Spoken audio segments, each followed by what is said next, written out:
Hello, my name is Carlo Tapia. I'm the marketing coordinator at eFolder and your host for today's event. Welcome to the eFolder Partner Chat. This webinar series brings together leading eFolder partners for business-oriented discussion. Today's topic is replacing Dropbox, new marketing tools to sell Anchor. Today we are joined by Phillip Long, CEO of Business Information Solutions. Great.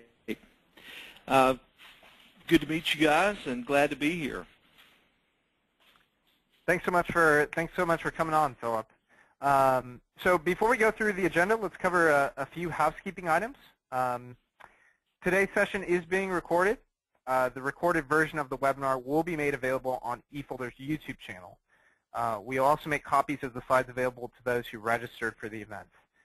With over 200 people registered for today's session, we've put all participants in listen-only mode. You can enjoy the audio portion of today's event by either streaming it on your computer or by dialing in over the phone. With that said, questions are strongly encouraged throughout. We have planned a special Q&A section at the end of today's discussion, but you can submit as we go along, and we will try and address your questions on the fly. Today's presentation follows a logical flow. First, we'll discuss what we have defined as the Dropbox problem, covering the proliferation of consumer-grade file sync services. Then we'll speak with Phillip Long, an eFolder partner who has successfully replaced Anchor, and discover how he is confronting the Dropbox problem. And then finally, we'll introduce the Dropbox Problem Playbook and how it can help you start the conversation towards a secure, profitable, managed file sync service. Now, let me introduce Phillip.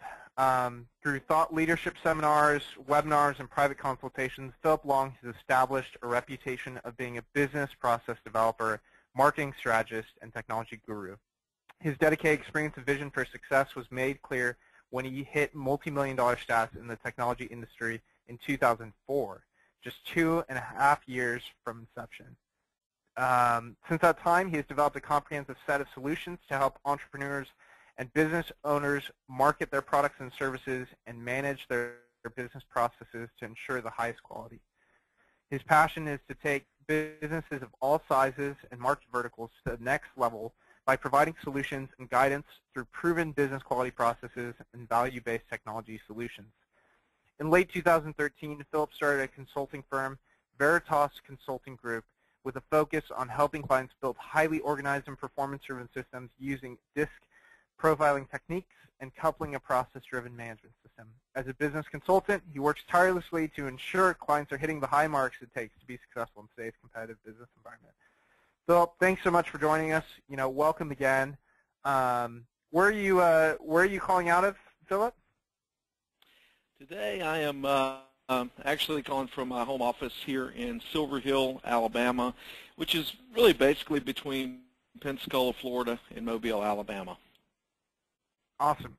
And Phillip, any thoughts on the Alabama-Ohio State game for New Year's Day? Are you an Alabama or Auburn fan? 2 words: Roll Tide. There we go. You heard it from the man himself. So Phillip, before we go sort of into these different agenda topics, if you could, you've been an eFolder partner, or I should say, BIS has been an eFolder partner for many years now. But if you want to tell the people on the line today about your company and what you guys are doing right, and what it is that you guys do, we'd all love to hear that. Sure. Really, we started the company. I have a business partner, and we started the company back in 2001. Of course, much different climate at that in that time frame, and we're basically a break-fix company, and we really had a desire to do it right. And from that, of course, it's led us to today, where we're doing, we're a managed service provider.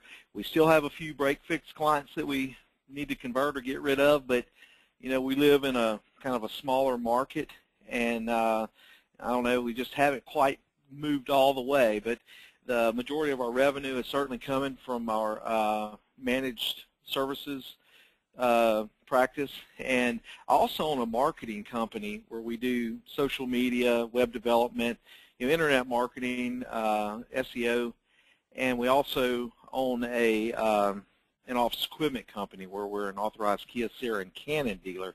So really all in, we're about 45 employees.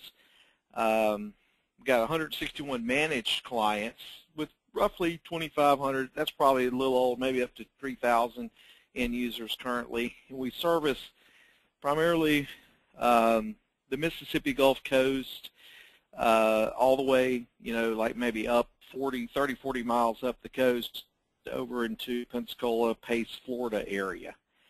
And I've been an eFolder partner for really bad about time. Probably I met Jan Spring at an MSPU event in, I believe it was in Charlotte, North Carolina, probably 6 years ago. And we really liked the eFolder product as far as its flexibility and its ability to, to be able to handle all different types of size clients and, being in a very flexible kind of open manner. And we've been an anchor partner probably going on about really seriously selling it probably about a year or maybe a year and a half.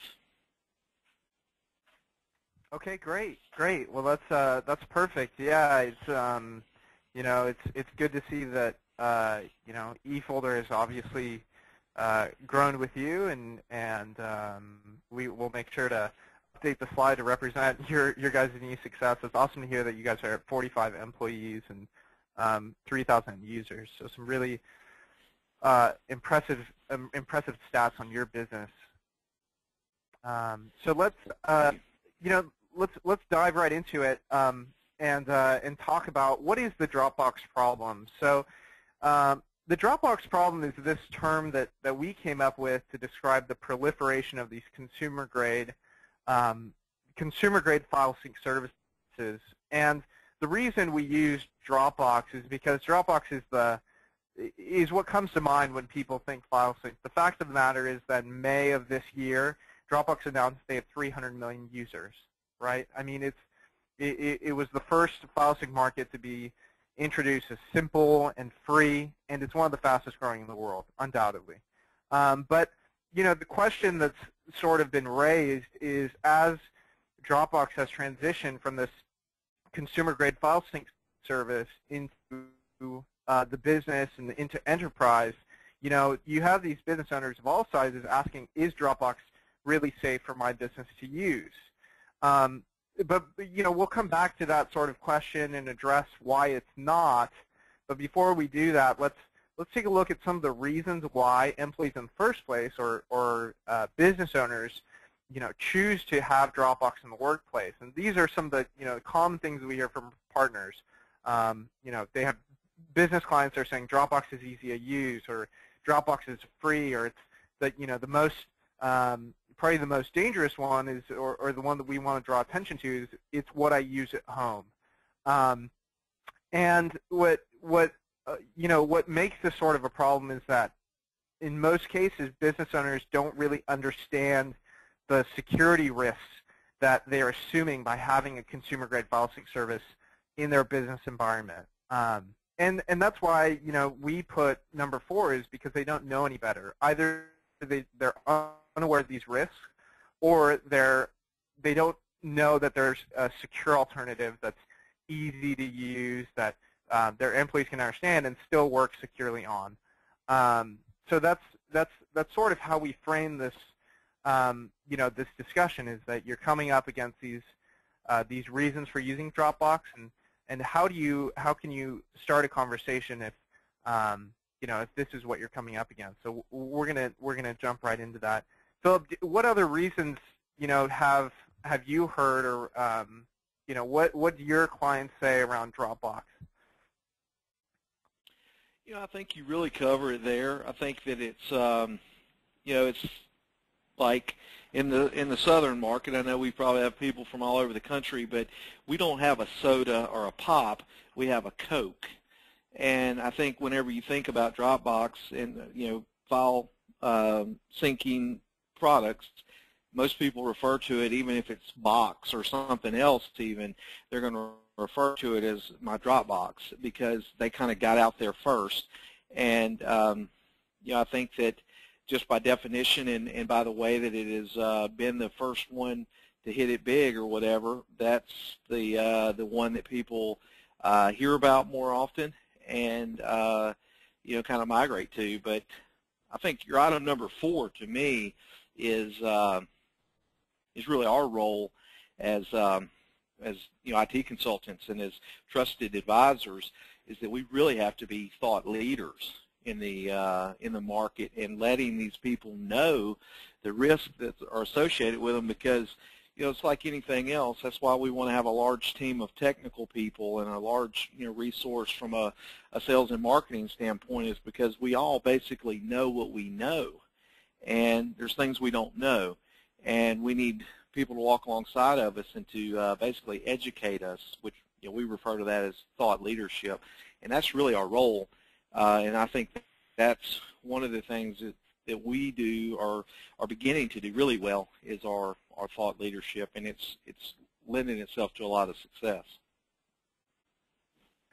No, that's right. I mean, it's Dropbox. While Dropbox was the first on the market, really, and you're seeing this trend now where sort of technology becomes consumerized before it's introduced into a business environment. And that's absolutely what happened with Dropbox, and that's perhaps why it's most dangerous, is because just because you use something personally or you use it at home doesn't necessarily make it appropriate for the business environment. And so, to your point, you have to be that trusted advisor and be prepared to have those conversations around risk and around security, and any implications that a technology solution has. So, I'm not sure who said this, but it's very true. Basically, technology is not driven by some pointy-headed guys in the basement or in a garage necessarily. It's really driven by the people. And if we sit back as IT providers and consultants, and we just there's a real need for this because of the way the dynamics of the world with the mobility of people and the need for people working from all over every location under the sun. There's a real need for it, and if we sit back and we just let them find their own solution, the chances of them finding the right solution are great. In my peer group that I was with, we had a topic about whether we were basically responsible for the management of other services, for instance, like data, telephones, and we do those things, but I mean, some of the guys in the peer group don't. And they're like, well, do I need to be responsible for the copier guy? Do I need to be meeting with my client? And I say absolutely, because A, you have a vested interest in the success of that business, number one. Number two, you're going to be stuck with the mess they make if you don't if you allow them to possibly get it wrong. So again, I think it's very important that we be proactive and deal with it openly and actively, rather than take a back seat and deal with what you're given, because a lot of times you're not given what you want. No, that's a great point, and that's a great point. And on that point, let's take a look at some of the reasons why you don't necessarily want your clients making the decisions on which technologies they move forward with. So what are some of the risks on the screen now? You're looking at some of the risks that are associated with consumer-grade file sync service. So this really extends beyond the Dropbox problem. Really extends beyond Dropbox. It extends to Microsoft OneDrive, to Google Drive, to free versions of software that people are downloading, and so. Let's go through some of these. Data theft, right? So most of the problems in regards to data theft, data loss, data sprawl, most of those problems emanate from this lack of oversight, right? So if you can't see where Dropbox is installed or how files are being used or who they're being shared with, you're going to run into some pretty serious risks. The more devices that files exist on, and the less control that you have over those devices and your data, you're going to run all these risks. And so that's really one of the main talking points, is that a solution that is business grade will give either the IT administrator or the business owner some insight into these different aspects. We talk about corrupted data, right? It's unlikely, but in one study, there was a study by CERN. It's a European organization, and they saw that 1 out of every 1,500 files became corrupted. And so, while it may even go unnoticed, the fact of the matter is you need a technology vendor that's going to be very vocal about what types of data integrity systems they use, where the data is backed up to, how is it stored. And the fact of the matter is that most companies don't want to go on the record and say those types of things. But so choosing a business-grade file sync solution really starts there. How open is your vendor? Lawsuits, right? So if this data ever escapes your sort of control, if it leaves the business environment, what risks are your clients assuming then? We in the last webinar, we had a partner come on, and he was talking about a medical office that was filming patients and taking videos of patients because they needed to fit different prosthetics on those patients, and they were storing it in Dropbox. And as you can imagine, if a cell phone of any of those doctors were to ever be lost, that would be a huge HIPAA violation that could cost the company, hundreds of thousands of dollars, right? And so you just have to think through these use cases. Where does data exist? What devices are storing my data? And how am I managing the sprawl of this data? So lawsuits and compliance violations sort of fit together in that respect. And then you have loss of accountability and loss of file access. So when data is leaked, when it's lost, are you able to audit and basically figure out what is the history of that file? How was it deleted? How was it modified? Who was it shared with? Are you even able to access the file in the first place, right? So these are all considerations, and these are all risks that you assume, that your client assumes by having the consumer-grade file sync service, and that you as a managed service provider assume by allowing your client to have these applications in the business environment. Phillip, what do you have to add here? I think you've covered the gamut there. And there's some issues really where you could you could cite actual events that have happened with with Dropbox being compromised. So I think that this isn't some pie in the sky myth that we're talking about here. This has happened, and it's just a matter of it's the way as an MSP we do everything else. I don't really see this as a lot different. We don't allow people to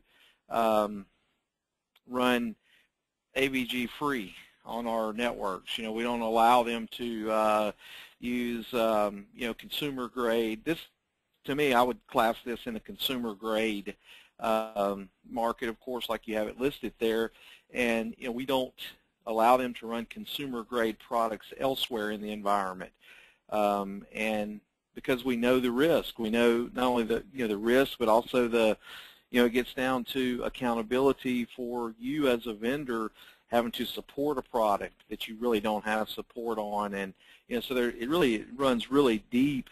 But as most of the guys probably on the call are MSP guys, and they get it. We don't want a bunch of rogue one-offs running around on our networks. We want to be able to, in order for us to be successful, we've got to follow a process and a pattern and a template that's going to lend itself to success.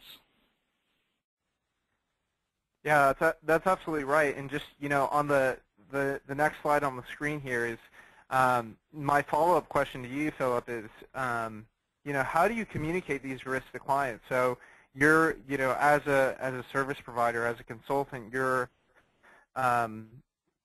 very aware of the risks associated with consumer-grade file sync services. From a practical standpoint, how do you actually go to your client and start this conversation? Well, one of the ways that we know what's going on is we're running a product. We run LabTech, and of course an RMM tool, and there's many of them out there. But with that, we've got vision into the network. We basically can run a software report and see who has it. That's kind of how we started, was just to see who had it. And then we made it a point to go and speak to them about the risk of it. And most of them, again, they didn't know. They didn't have a clue. They thought whatever. And then when you kind of walk them down the road of some scenarios, and one of the strongest points that I always make is, it's a simple line that I say, would you allow your folks to come in here, because usually you're sitting in an office or you're near an office with filing cabinets or something, and I point at the filing cabinet and say, would you allow your employees to come in here and take certain ones of these files, make copies of them on your copier, and take them to their house for storage? And of course, the answer is no. And I said, well, in essence, that's really what's going on here. And furthermore, here's another way to really secure your network, is that we will block the access to Dropbox and the firewall, because you take them down the road of them just being able to load Dropbox, load their personal Dropbox on your computer, and copy files into the Dropbox. They sync off-site. They uninstall the Dropbox. You're none the wiser that your files just left the building. So those are probably two of the, I always like to go with something that is realistic, and those to me are two very realistic things that can really, that they're going to get it. At the end of the day, I want them to understand some real-life scenarios that I've dealt with before, and that help them to realize that you don't want to have that layer of risk running around. We want to proactively block it and protect you. Absolutely, and the the copier example was so relevant and so tangible. So that's great to hear. And I think the sort of transitioning from not only what is the Dropbox problem, but then once you've identified it, once you've communicated it to your clients, how do you confront the Dropbox problem, right? So how do you overcome this? I think part of that solution is not only starting those conversations, but also offering an alternative. And that's why today we're going to be talking about Anchor and what it allows you to do as a managed service provider, and what it enables your clients to do, and how it empowers your clients, right? So what is Anchor? Anchor is a business-grade file sync service offered by eFolder. We offer it exclusively to the IT channel. What this enables you to do is then turn around and go to your clients and offer a secure business-grade file sync service that gives them access to their files and folders across any device, allows them to easily share those files and folders. We support all file types. And the best part of this all is that as a business-grade file sync service, there's no compromise of security and control.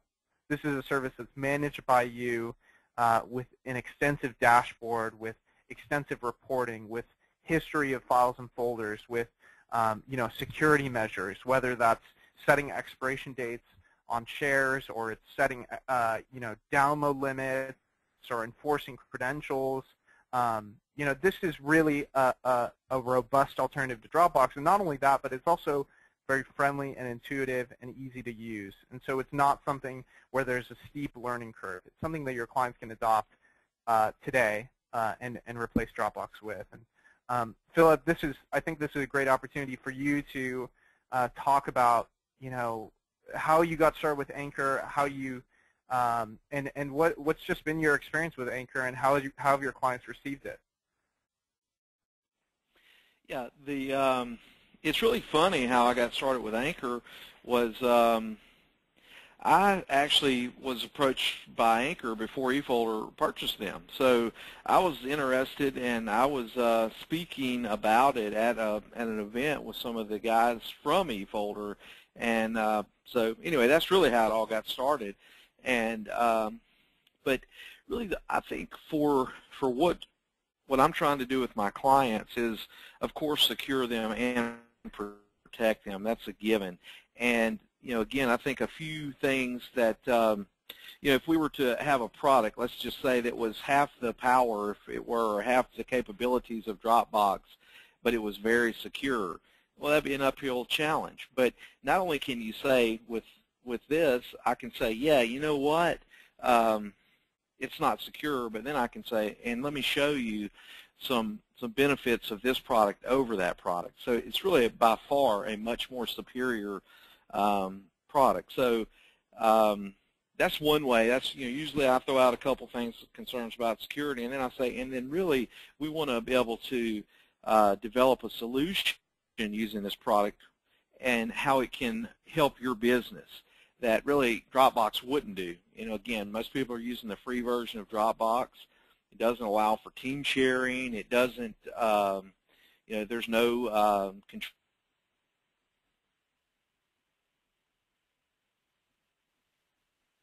controls from the corporate office and all those kind of things. So I kind of go ahead. Did I lose you? No, you cut out just for a second, Phillip. So, but it sounds like you're back on. Sorry, but go ahead. Please continue. Sure. Okay. Well, that's I apologize, but that's really how it's not. And then I'm going to start going over the feature set with them. And what we have, I have several different ways, and that was one of the reasons why I wanted to. We have our own cloud platform, and one of the nice things that we were able to do was be able to connect these people to their files without having, like VPNs and remote scans, and being able to maybe they're connecting from a place where there's not a printer or there's only a local printer, and so loading the Anchor product on the server under their profile, and anything they put there then synced with their laptop and vice versa, because there's a lot of times, of course, people want to have access to their files, but they don't necessarily want to have to log into a server, and so on and so forth. And I think what we are currently doing a lot of is where we have a small office, let's say, and maybe they have 8 employees. I'm working with one right now that I just am onboarding, and they have 8 employees, and they run QuickBooks, and that's the only. And QuickBooks Cloud is not robust of enough application for them, so they want the full version of QuickBooks. Well, there's 3 different people, 2 in one location, 1 in another, that wants QuickBooks. So what we're able to do by using Dropbox, they don't have to have a server with the 2 people in the office, and so we're basically doing an application hosting of just QuickBooks using the Anchor product for all of their file shares, that now we can share files, no matter where they are, and they have access to their full-blown version of QuickBooks. And that's becoming a really big hit because more and more of, I think, of clients' solutions are cloud-based. You put them on Exchange. You have their Anchor for their file sharing. You have the one app that they need that needs a server to run and to share. You do that as a hosted application, and boom, you got a business that is absolutely as diverse as the Internet. And that's been a real help in being able to onboard some of these smaller clients and really to provide a solution for their needs. And of course, like you have here, of course, you have your shares are secure. You can control the data. If someone loses a device, you can remote wipe it. And I've tested the remote wipe. In 10 seconds, all of the files are removed from the device, which is quite amazing. And it gets away from those cumbersome FTP servers and the expense and the trouble and the maintenance of VPN connectivity. So. Yeah, so this is actually a good opportunity. We have a question coming in from Yuri, and Yuri is asking, how do you overcome the price block? Most of my clients are concerned about low cost regardless of the logical solution of a better product that is more expensive, especially if a client is currently using a cheaper solution that works for them. So, how do you have the, so many of these products are now, it's a race to the bottom, it seems. How do you overcome that, Phillip, with your clients? Sure. Well, I think we have an advantage as MSP guys because hopefully we've done a good job of positioning ourselves as, in the word trusted advisor, I'm sure there's guys on the call that want to throw up when I say that, but I don't know a better word for that. But basically we've earned equity with these clients. So when we speak, they have seen us enough or that we have a reputation enough that says, hey, you know what, this guy ain't just doing this for money. And if he says this product's better, and it costs a little money versus free. So I would really work on that side of the relationship a lot because, again, what we're trying to do here is not just make a ton of money because if that's our only focus, we won't stay in business long. So, I mean, we've got to have some value based in what we do. So that would be one thing that I would say. Another thing is that I've got it. I can control it. I handle the support for you, and that can't be overstressed for people who really get the MSP model. They're busy people, and they don't want to have to be wondering if it works or wondering what's going to happen if this or whatever. They want to have somebody to handle it for them. So I think it's another aspect of it that's what I use strongly. I mean, it's just like any other solution that we're recommending, firewalls or secure backup or anything else. We have a certain platform that we have earned, and it's like anything else. We don't want to waste our equity, but this is a real deal. I mean, there's real threats out there. People do lose their devices. They do need their data not corrupted. So they do need the audit logs if something were to happen, and that's all offered in this one product. And they need to be able to geographically have access to their data. So it's not a hard sell. I don't feel like, and I don't really compete on price because no one else offers what I offer. So really, we have exclusivity to the client and to the product. Yeah, and I think you just answered another person's question. Ali was asking, when you refer to these other versions, are you talking about consumer versions or business grade versions? And I think if I'm hearing you right, Phillip, the answer is that even the business grade versions. Well, number one, to start off, you're the trusted advisor, right? So you get to make the initial recommendation, and then even with the business versions, how does an Anchor compare to those types of products in your experience? From a cost standpoint, I think that there's way more margin to be made with Anchor than there is with these other products for sure. And you also have the flexibility of billing it yourself, which again, as an MSP, what do we want to do? We want to sell our brand, basically, so it fits that model perfectly, and there's more margin and really more flexibility in the overall model and how we want to use it and brand it and all that. So I don't think if you compare an apples to apples, and we'll say a professional grade or a type file sync with Anchor, it wins again. And so there's really not there's not a if the client came back with, hey, well, I'll go to the paid for version of Dropbox or a box or whatever else, well, okay, cool, I'll win there too. And a lot of times I'm coupling it in with my with some of my services. Like it's bundled in with our cloud platform. We give them Exchange, we give them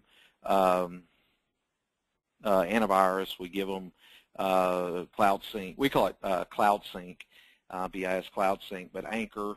So we kind of bundle it in with some services too, where, again, it's a total solution. It's a thought-out process, and we basically, during the sales engagement, it's all handled. So there's even at times when I'm not really even per se selling this product. I'm just basically showing them the benefits of it because it's bundled in with my services.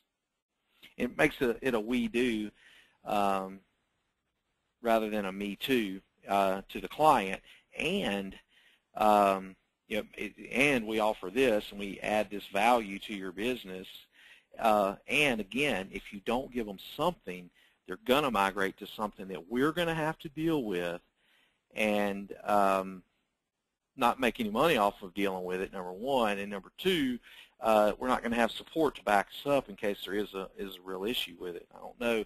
We get caught sometimes in that situation, and we'll burn up days and hours of emailing these email-based supports trying to make something work on a product that on a product that we're not making any money off of. So I think that that's something to consider as well.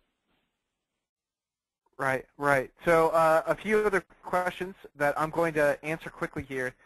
Alexander Venino. Alexander is asking, will eFolder sign business associate agreements for HIPAA? Anchor is now HIPAA compliant. We do sign business associate agreements. So quick answer there. We have another question from Mark is asking, what about Apple compatibility? He also has a second question, what about central management? So both of those are a yes. So we do support Mac OS, and we also support iOS. So the mobile device, obviously, there's a application, a mobile application for Android and Windows as well. Central management. So Anchor was designed and built for the IT channel. So there is a very well and thought out multi-tenant dashboard. It's one of the first features that we designed. It was part of our 1.0 release. This wasn't something that we tacked on. Basically, you get a very nice view of all of your clients and their organizations, sub-organizations, all the devices listed under those organizations. So yeah, to his point in this question, a lot of competitors don't offer things like that. The channel is this sort of afterthought, and that's not how Anchor was built, and that's not how it was designed. It was designed to be managed by an IT provider. So okay, so great. So let's move forward here. Just being conscious of time. If you could quickly answer this, Phillip. A lot of times I've heard partners ask, what verticals is Anchor right for then? Where does it fit into? Is it are you seeing a lot of financial? And for the most part, what we're seeing is that partners are able to sell this to a wide array of clients. Is that also your experience? And if so, what verticals are you selling into? Yeah, really, I don't try to market it necessarily to any particular vertical because it really works when it works. And usually, and again, you may not sell it to everyone on the whole site. There may be 5 traveling salespeople that need it. So all verticals, really. I don't see, companies that are more mobile, of course, are going to need more kind of stuff. But all verticals. Okay, great, great. Yeah, that's and that's generally what we're seeing is that it's basically any business that needs security and control over their data, needs mobile file access for their files and folders, needs to be able to share with third parties and internally. It's all of those match so many different industries and verticals, and so absolutely, Anchor is a solution that's right for any business vertical. How do you position eFolder? How do you position Anchor? So, we talked a lot about security. We talked a lot about control. But I think, Phillip, what you're saying, or what you were speaking to earlier, is that it's about offering a solution that's better, not only better than Dropbox, but is more secure, more intuitive, has more features. You know, how do you position Anchor? How would you sum up, you know, your position with clients? You know, a lot of what I've already said, I guess. I maybe stole the thunder from this slide deck, but you know, a lot of different ways. Another, a couple of other cool features that I like is the integration with Microsoft Outlook, where you can send a link straight from your Outlook to a particular file, especially people who need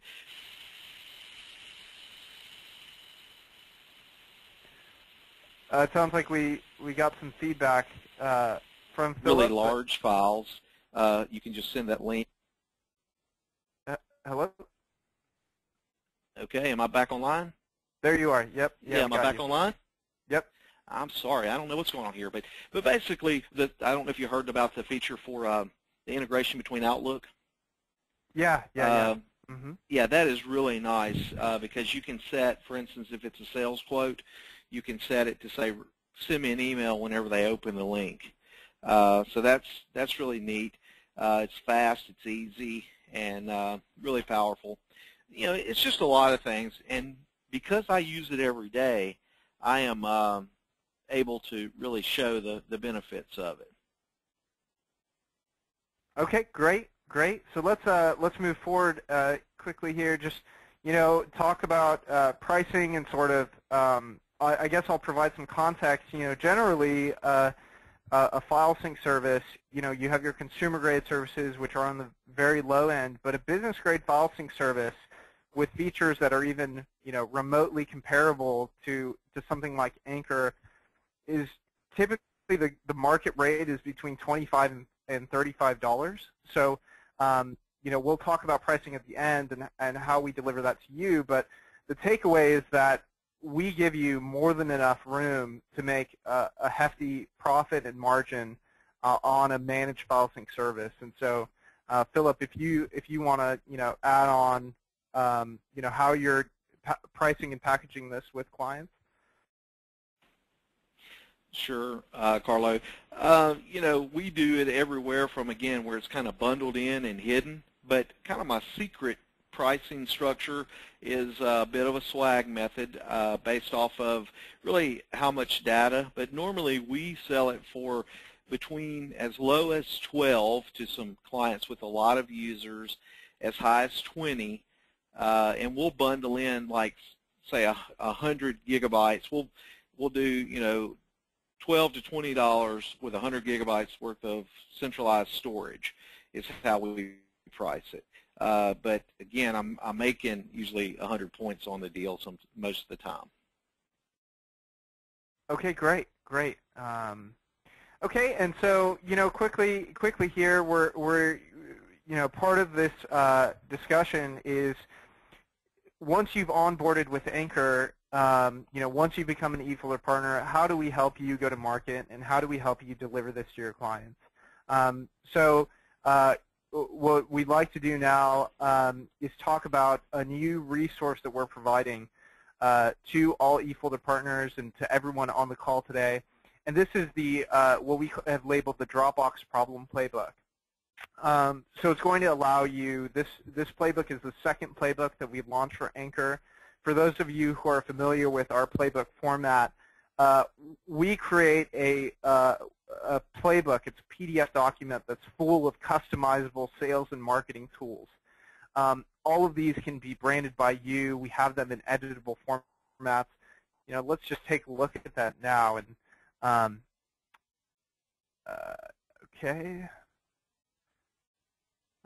So let me move this over. Get this on the screen. All right, great. So this is our Dropbox Problem Playbook, and so, you know, basically as you go through this, we've made it so that it's very intuitive, very easy to use, and all of the assets are formatted in such a way that you can take any one of them and turn them around and deliver them to your clients in as quickly as 5 minutes. So just going over how the playbook is structured, basically every page of the playbook is an asset. So You have the title of the asset, so what it is that you're being provided with. We explain how the asset should be used, so how can you use this to market and sell to your clients. And then finally, we provide it in different formats. So whether we provide, first of all, a sample. What is this asset supposed to look like in its final form? And then we provide to you in editable formats, usually PowerPoint or Word. What that allows you to do is change it, modify it, put in your branding, and make it your own. Anchor is fully brandable, not only at a partner level, but at a client level as well. So that's important for a lot of partners today who are trying to build out their managed services practice. Just an overview of some of the products, and some of the products contained, or some of the collateral pieces contained within the playbook. It's basically split into 3 sections. You start with an education section. So how do you inform your client of the risks of Dropbox? How do you teach them? You have to educate them on the risk and really get this conversation going. So the way this is structured is we provide you with 3 different emails, and each of those emails is tied to an asset. So the first email is tied to an ebook. It's promoting an ebook. The second email is tied to a white paper, so promoting that white paper. And then you have another white paper. And we also have blogs that you can use, that you can put onto your own website. So for partners that are actively blogging out there who want to develop their community, we supply you with blogs.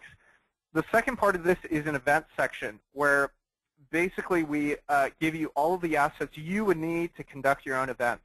So Phillip, I know that you do webinars, you do lunch and learns, and that's a great source of lead generation, and even just among your own client base, just sort of nurturing them.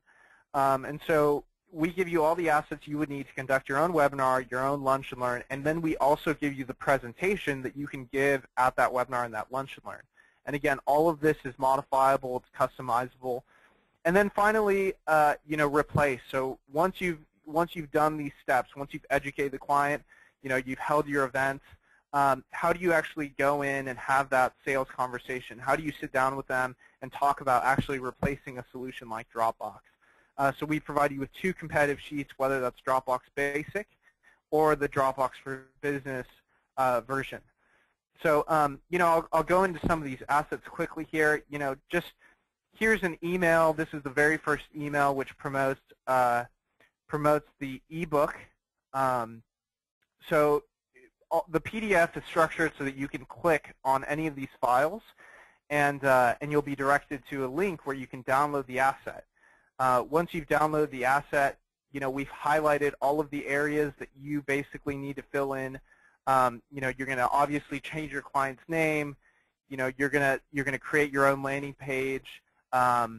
You could also just attach the asset, and then you're going to put in your own signature line and your company information. So we've made it very easy for you to come in, and that's all you really need to do. Everything else is written for you. We've supplied you with a banner to promote this ebook. So the ebook itself is actually contained on the very next page. Just looking, the PDF version is the eFolder version. So if we get that open, you're going to download it just like you downloaded the email. And you open this up, and you have your eFolder PDF. And you're able to look at what this is supposed to look like in its final form. You're also supplied with the PowerPoint version. So if you want to go in and edit this document, which you will because you want to put your own branding on it, you want to put your company information, you can do that as well. So different file formats, a sample version, and then the editable format. Another email, this promotes the white paper on the next page, and then another email which promotes another white paper. And all of these can be branded and easily sent to your clients. We have the blogs that I mentioned. Let's go into the events section quickly here. So, as I said, some of our most successful partners are conducting webinars, and if you're not conducting webinars today, it's something that you should consider. It's a great way to generate prospects. It's a great way to nurture leads. So we've provided you with everything you would need to conduct this webinar. We've provided you with the banners that you can use for the emails and the landing pages that you create. We've provided you with 2 different emails. So a first wave email, promoting the webinar event, and then a second wave email. So maybe you do this one week, you send one email, the second week you send the next email, and then you conduct a webinar on the third week. You can send these however you'd like, whether that's through your own marketing automation tool or through Outlook. But you have the banners, you have the emails. We provide you with a landing page. Both the email and the landing page, we also provide you with an HTML format. So if you want to edit the document using HTML, you can do that. We've supplied you with a raw text. So if you want to create the landing page, using your own editor, you can do that as well. The sample pages link to an actual live version of what this is supposed to look like. We have a lunch and learn event planning checklist. So lunch and learns is something that we do pretty actively. Hopefully some of the partners on the call have joined us for some, but around the country we conduct lunch and learns at steakhouses, and we have partners who do the same thing. So we've supplied you with all the best practices and the activities that you should do leading up to the lunch and learn. And this will allow you to basically follow a schedule for planning the event itself. We provide you with text. So Eventbrite is a free tool that you can use to actually have people register for your lunch and learn. We provide you with all the text that you would need to put onto this Eventbrite page. We provide you with 4 different emails to promote the lunch and learn event. So, again, all of this is about enabling partners to be successful, enabling partners to sell Anchor to their clients, to have a successful lunch and learn event, to have a successful webinar, and to help them get started. And then we have the event presentation. So whether you're doing a webinar, whether you're doing a lunch and learn, you have the PowerPoint deck that you can present at those events. And then finally, we have the competitive matrices. So some partners, have a client who doesn't necessarily want to go to the webinar, or is already ready to have the conversation, knows that Dropbox is a risk. You can go in there, take this competitive sheet. It's a comparison between Anchor and Dropbox, and just taking a look at this, this really paints a pretty a picture of just how how many more features you get with a service like Anchor over the basic version of Dropbox, right? When you're talking about the inability to perform remote wipes, file server enablement, being able to sync up the entire file server to the cloud, setting expiration dates, download limits, team shares. You can't, so all of these things are pretty apparent. You just need the tools to illustrate those things, and we've supplied you with that. We also have a Dropbox for Business version. So, at that point, your client may be paying, $15 to $20 per month. Even then, Anchor is a more suitable, solution. It's something that can replace and offers more features and more security and more control than a solution like Dropbox, and is still very competitively priced. Just jumping into pricing, going back into the webinar presentation. So what is this? Sorry about that, but what is Anchor priced at? Again, our go-to-market strategy is that we sell it to partners on a wholesale basis. The pricing, the average cost of Anchor is $5 to $7 per user. Considering that the going rate for a solution like this is anywhere from $25 to $35 if you're looking at a solution like Box, which is very feature-rich.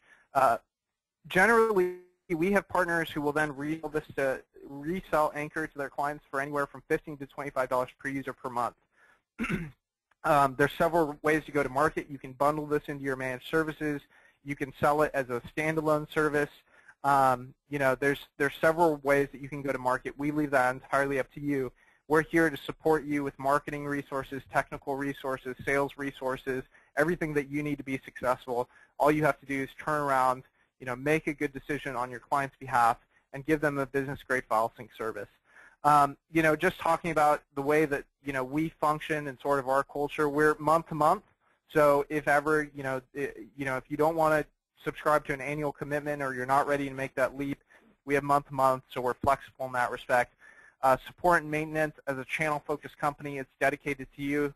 You'll also have a dedicated account manager, and then you'll go through sales and marketing and technical training through our onboarding process.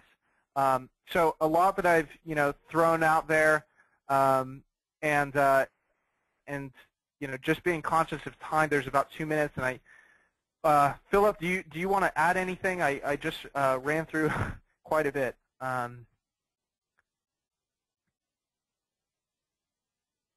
Hello? Okay. Phillip? All right. Well, it sounds like we're having some audio problems, but great. But great. We'll try and catch Phillip after the webinar. There's a lot of questions in the queue. Considering that we're at the top of the hour now, what we'll do is we'll make sure to get your questions answered in the follow-up email after this webinar. But Phillip, if you're still online, thanks so much for joining our call. And for everybody else who attended the webinar, thank you so much for your time. We'll make sure to get your questions answered, and we hope that you consider partnering with eFolder and employing a business-grade file sync service. Thanks so much.